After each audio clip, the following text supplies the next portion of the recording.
بسم اللہ الرحمن الرحیم۔ السلام علیکم۔ میں کئی ماہ سے اماں کے ساتھ مسز قادر کے گھر جا رہی تھی۔ اماں اپنی محنت، ایمانداری اور کم گوئی کی وجہ سے ان کی چہیتی ملازمہ تھی۔ وہ اماں سے بہت پیار کرتی تھی اور اماں ابا پر جان دیتی تھی۔ ابا کا چند ماہ پہلے ایکسیڈنٹ ہو گیا تھا۔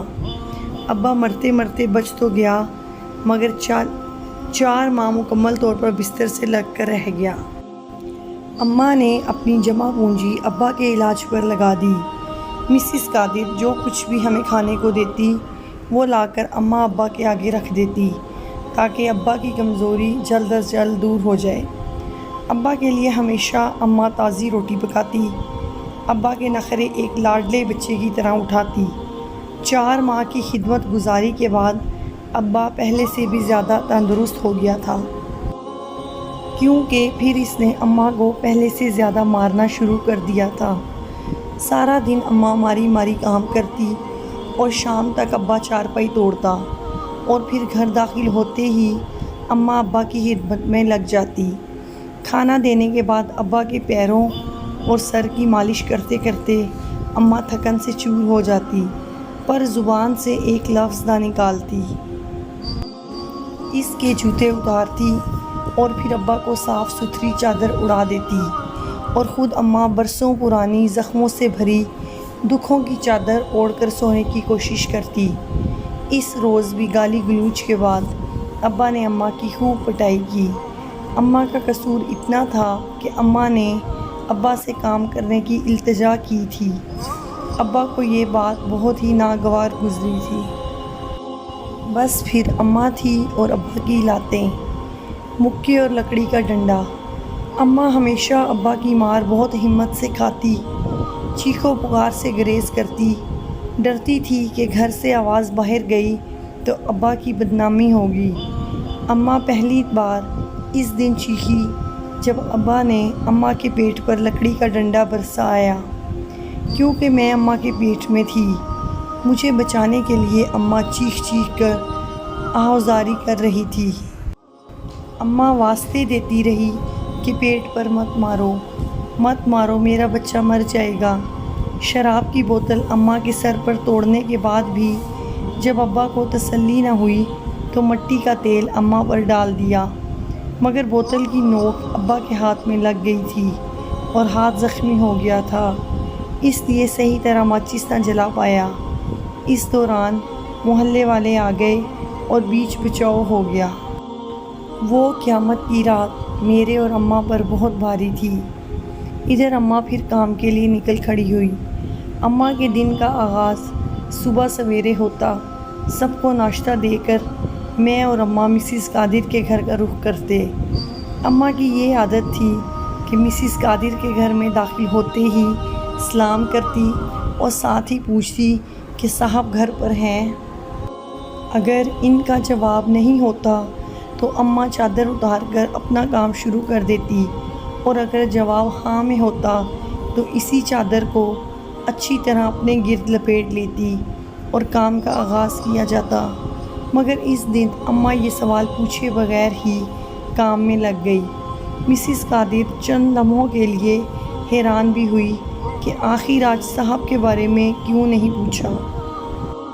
اماں اپنے چہرے پر نیلے کالے دھبے کو اپنی چادر سے چھپانا چاہتی تھی، جو اس بات کی گواہی دے رہے تھے کہ اس کو پھر ابا نے خدمت گزاری کا صلہ سود سمیت ادا کیا تھا۔ اماں ہمیشہ سے ہی اپنے دکھوں کو اپنے تک رکھنے کی عادی تھی۔ اماں کی زبان پر شکوے شکایتوں کی جگہ خاموشی رائج کرتی تھی۔ غریبی، مفلسی ہمارے گھر میں ڈیرے ڈالے بیٹھی تھی، پر اماں کچھ بھی مانگنے سے گریز کرتی تھی۔ دکھوں کے پیوند اس کی زندگی میں نمایاں تھے۔ ضروریات زندگی کی کمی اس کی جوانی کو بوڑھا کر چکی تھی۔ وہ ہر پریشانی کو قسمت کا لکھا مان کر سر جھکانے کی عادی ہو چکی تھی۔ اس روز بھی اس چادر کے نیچے اپنے دکھوں کی داستان کو سمیٹنے کی ہمت کر رہی تھی کہ اچانک جب چادر اماں کے سر سے اتری تو اماں کا زرد چہرہ اور اس پر نیلے کالے دھبے اس کے دکھوں کو بیان کرنے کو کافی تھے۔ اس سے بیشتر مسز قادر اماں سے سوال کرتی۔ اماں بول اٹھی، باجی رات سیڑھیوں سے گر گئی تھی، سر اور چہرے پر چوٹ آئی ہے۔ اماں کی اس وضاحت کے بعد انہوں نے بس اتنا پوچھا، اور تمہارا بچہ؟ اماں نے کہا کہ باجی رات بھر سے کسی قسم کی حرکت نہیں محسوس ہوئی۔ اس پر اماں کے آنسو بہنے لگے۔ مسز قادر نے اماں کو ساتھ لیا اور ہسپتال کا رخ کیا۔ اماں اس حقیقت سے بے خبر تھی جو مجھ پر گزر چکی تھی۔ اس کو ابھی تک اندازہ نہ تھا کہ میں اس دنیا میں آنے سے پہلے ہی دنیا چھوڑ چکی ہوں۔ مسز قادر نے جب اماں کو میری موت کی خبر دینے کے لیے قدم بڑھایا، اس وقت ان کو ایسا لگا کہ اماں اپنی خاموشی توڑے گی، اپنے دکھوں کی پٹاری کھول کر رکھ دے گی، لیکن انہیں کریدنے کی عادت نہ تھی اور اماں کو دکھ بتانے کی عادت نہ تھی۔ لیکن اس دن اماں کچھ کہنا چاہتی تھی اور مسز قادر سچ سننا چاہتی تھی۔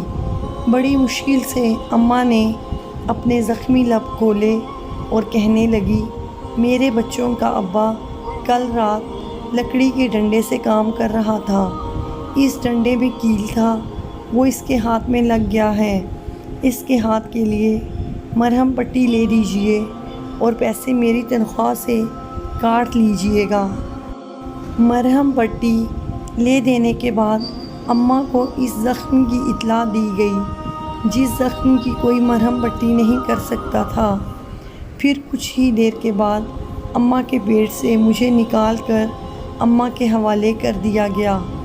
کئی ماہ کی تکلیف کے بعد میری ماں میری لاش لیے ہسپتال میں پڑی تھی۔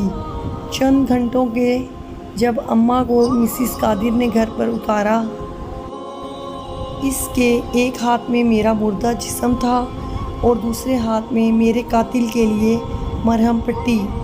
نہ تو میرے قتل پر وویلا مچا، نہ ہی کورٹ کچہری کے چکر لگے۔ مجرم کو سنگین جرم کی سزا دینے کی بجائے اس کو بن مانگے معافی دے دی گئی۔ اماں نے مجھے چوما اور میری موت پر شکرانے کے 2 نفل پڑے۔ میرے مرنے پر میری اماں نے شکرانے کے 2 نفل اس لیے بھی مانگے کہ اگر میں پیدا ہو جاتی تو میرا ابا شراب کی لت میں میرے پیدا ہونے کے بعد مجھے بھی مارتا، پیٹتا اور میرے اوپر ظلم کرتا۔ اس لیے میری ماں نے شکر ادا کیا کہ میں پیدا ہونے سے پہلے ہی مر گئی۔ اگر آپ کو میری سٹوری پسند آئی ہو تو پلیز میرے چینل کو سبسکرائب کریں اور بیل آئیکن کے بٹن کو دبانا مت بھولیں تاکہ آنے والی نیو سٹوری کا نوٹیفیکیشن آپ تک پہنچ سکے۔